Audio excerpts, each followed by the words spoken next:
Olá, turma, tudo bem? Como é que vocês estão? Então, peguem o livro, gente, para poder dar uma ajudada para vocês acompanharem, fazerem algumas anotações, marcarem algumas coisas no livro, da página 611 até a página 617. Vai ajudá-los, tá, a entender melhor. Eu botei algumas figuras aqui, mas no livro tem mais. Então, núcleo e síntese de proteínas, fechando o livro 1, tá? A última matéria do livro 1. Vamos ver do que se trata. O que é o núcleo? O núcleo é o centro de coordenação das atividades da célula. Em geral, há um núcleo por célula. Células sem núcleo são apenas uma fase da vida. Há células binucleadas, no caso de paramécios, e plurinucleadas, no caso das fibras musculares estriadas e esqueléticas. As fases do núcleo: núcleo interfásico e núcleo em divisão. O interfásico é o núcleo da célula no intervalo entre duas divisões celulares. Lembrando que divisões celulares são mitose e meiose, né? Esse núcleo é constituído de voltório nuclear, que é chamado de carioteca, cromatina, nucleolo e cariolinfa. Já o núcleo em divisão é o núcleo durante a divisão celular. Contém cromossomos. Núcleo interfase, como está na foto aí, de 1 a 8, todos os componentes desse núcleo, tá? Carioteca, que é a membrana nuclear, ribossomos, nucleolo, cromatina.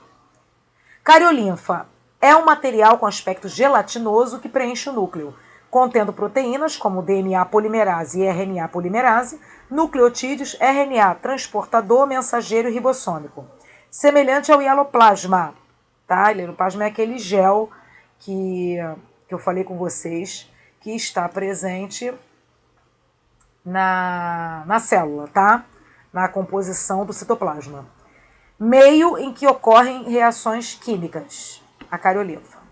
A cromatina é um material de aspecto filamentoso, constituído de DNA mais estonas. O número de filamentos é constante para cada espécie.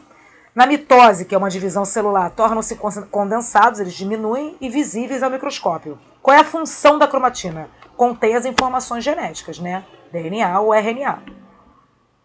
Tá aí o desenho, tá? As estonas, moléculas de DNA aqui, tá? Essa fita dupla, tá vendo? Espiralada. Cromatina. Tipos: eucromatinas e heterocromatinas. Eucromatinas é a cromatina com aspecto claro ao microscópio, menos condensada. É geneticamente ativa, porque ela produz RNA. Já a heterocromatina é cromatina com aspecto escuro, é espiralizada e inativa geneticamente, ela não funciona.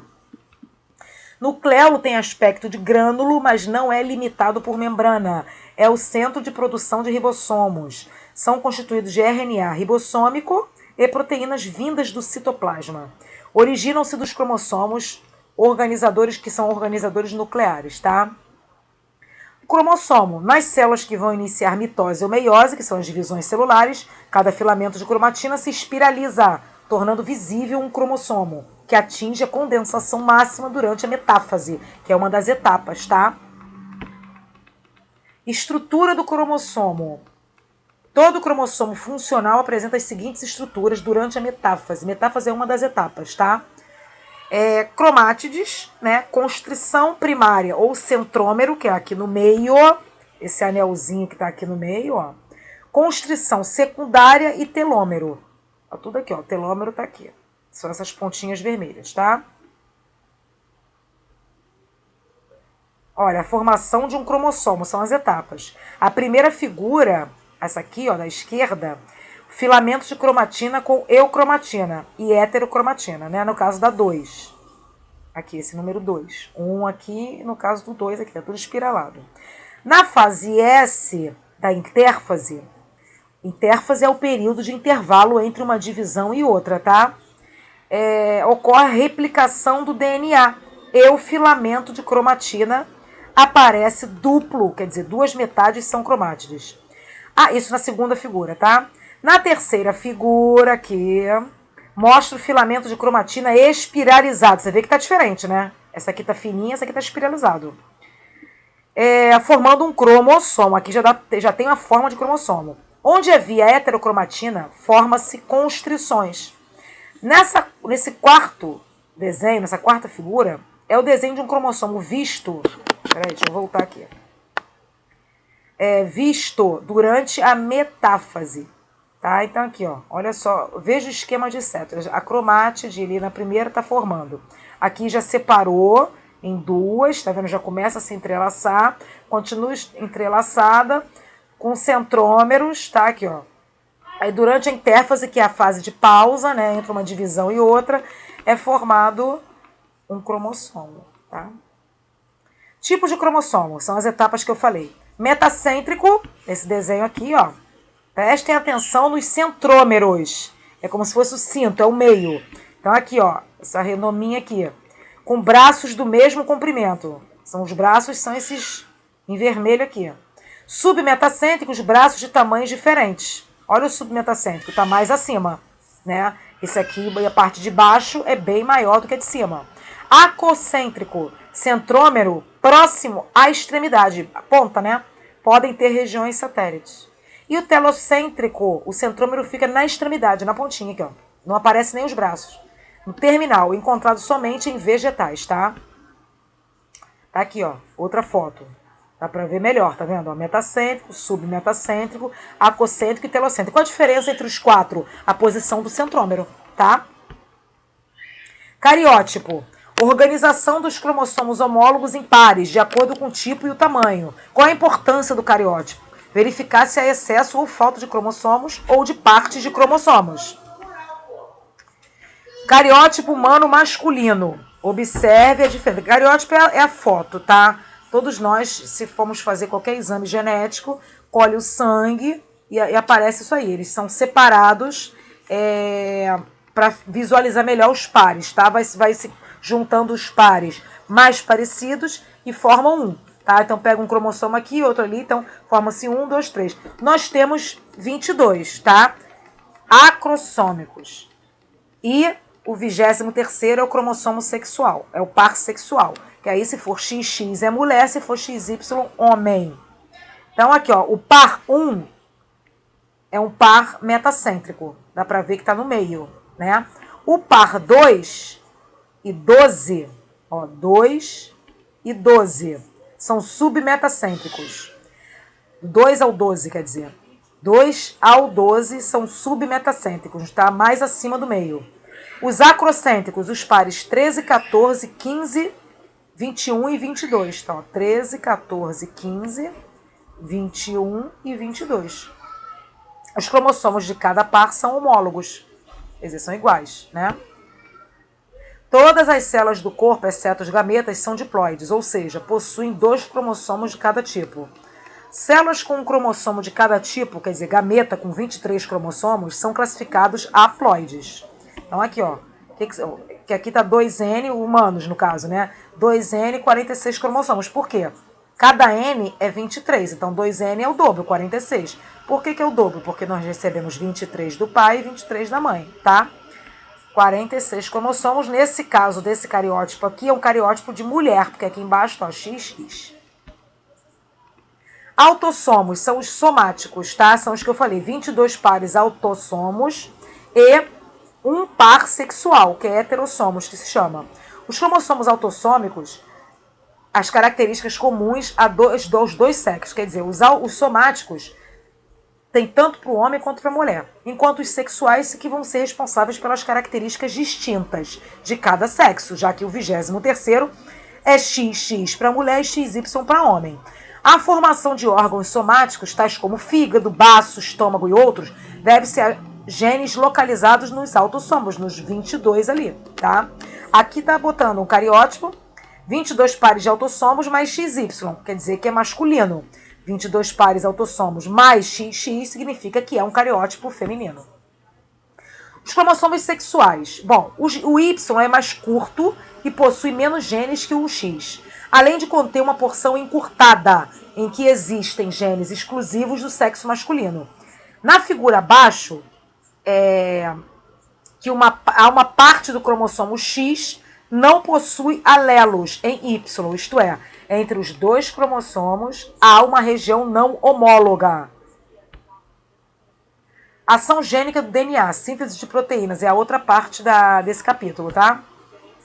RNA mensageiro faz o quê? A transcrição. Leva a informação de um gene do núcleo para o citoplasma, onde ocorre a tradução.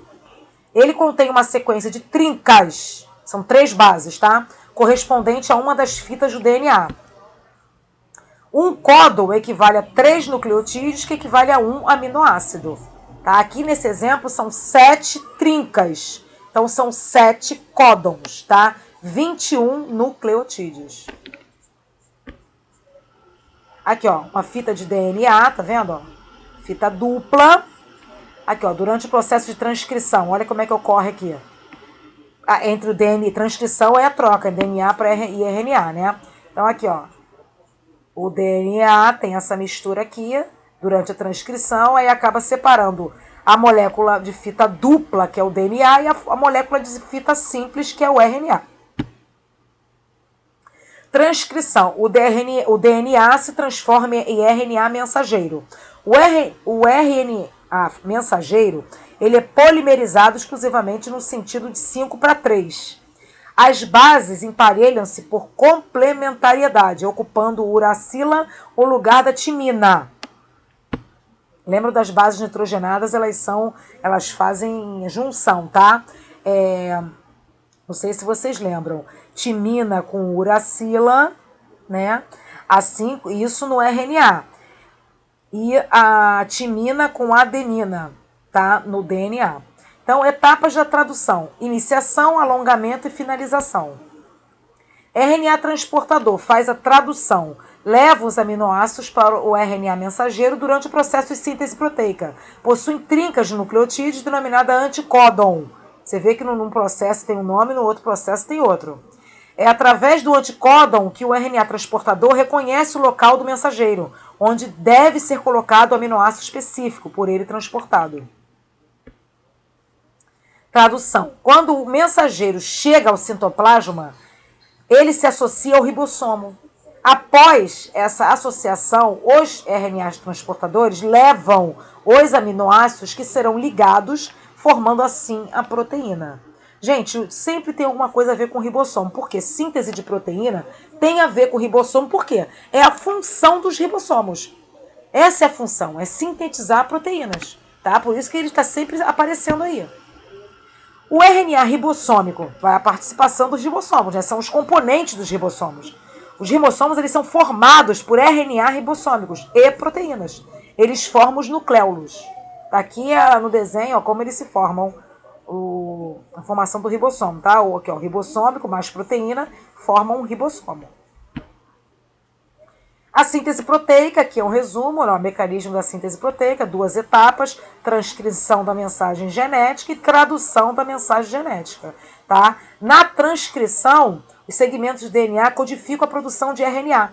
Já na tradução, o RNA codifica a produção de proteínas. Esse é um processo que é unificado, tá? Unidirecional, um depende do outro. Tradução. Ela pode ocorrer ao nível do citoplasma ou no retículo endoplasmático rugoso. Por que não é no liso? Porque no liso não tem presença de ribossomos. Só tem presença de ribossomos o retículo endoplasmático rugoso, que também faz síntese de proteína. Amplificação, polirribossomas. Isso também tem na página, tá? Acho que na página 617 mesmo, tem um pequeno trecho falando sobre polirribossomos. Os polirribossomas são abundantes nas células que necessitam de sintetizar elevadas quantidades de proteínas. Eles representam uma economia de recurso e energia para a célula, dado que uma molécula de RNA mensageiro pode ser utilizada para formar um elevado número de proteínas iguais.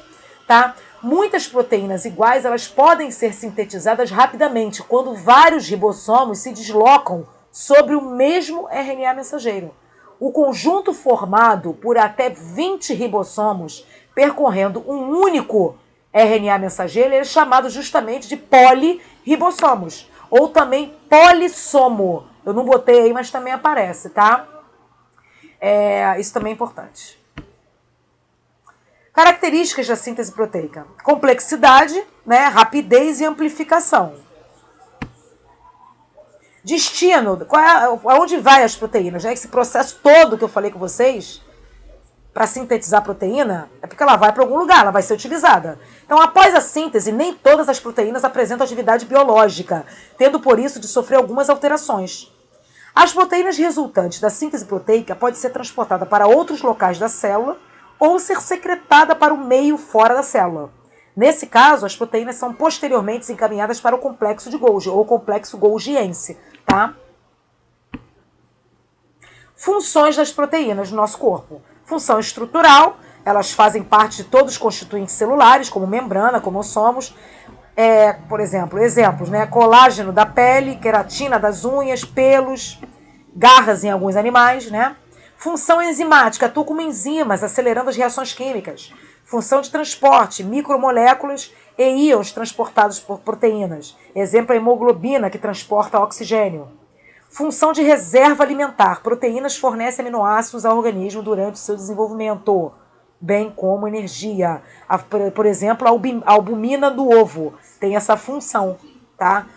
Quando você fala que ovo é proteína, é porque contém albumina, que é justamente a substância que vai gerar energia para a célula.